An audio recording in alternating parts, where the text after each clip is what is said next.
She's leaving the courthouse and she bumps into Mickey Bunce. He's like, oh, hey, we were kids together. And he's like, yeah, I just got divorced. And he's like, remember how you terrified my family and the neighborhood? Uh-huh. And he says, don't you remember what you did to my grandmother? And she's like, no, I didn't do anything to your grandmother. And they cut to a woman, just this old lady in a garden, and they're like, hey, bitch. And they just throw yellow paint on her. What? They put paint on Grandma.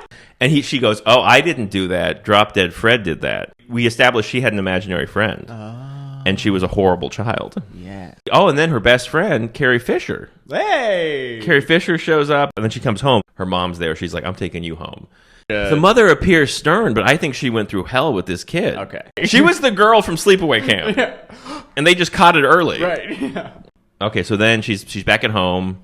She finds this, like, box. It's like a jack in the box without the jack in it. Mm-hmm. The jack is off, and it's taped shut. She's like, oh, yeah, I remember this, and she puts it down by the bed, and she falls asleep. Flashback to, I guess, when she first meets Fred, who is her mental illness. Yeah. There's a little girl now in the same bed, and a man's hand comes out from the pillow and hits her in the head. I guess the little crank on the box starts moving, and she goes over and she untapes it. She lets out Red Said Fred. She lets out Drop Dead Fred. He appears. It's this British guy with a lot of manic energy, and this is her imaginary friend from childhood who has returned. And he's like, hey, you grew up. He's like, let's do some mischief, He starts playing with the dolls. He calls her Snot Face. So he acts like a kid. Okay. He's like, now that you're grown up, now we can really fuck shit up. Like when you were a little girl, we were wreaking havoc. Let's go for it. And she's like, I think she's like, I can't believe this is happening. I guess as weird as this is, it's good that it's an upbeat British guy. It would have been much scarier if it was a low-key British person like Alan Rickman. Yeah. It was like Alan Rickman as... Put paint on the lady. Paint on Grandma.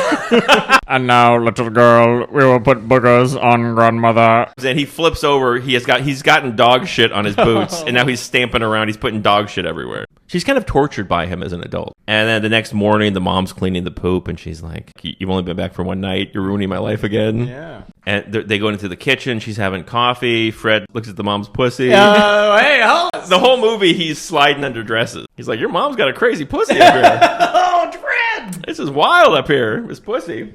I'm looking at your mother's pussy. Why couldn't they have made this movie with Alan Rickman? This is the whole movie is him just having hijinks. But it's really her, right? She's not looking at her mom's pussy. Okay. She's imagining a British man looking at her mom's pussy and then roasting it. Tonight on Comedy Central, the roast of your mom's pussy with Nikki Glazer. The past was doing its best.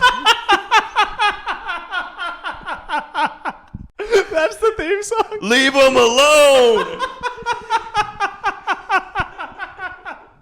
Leave them alone.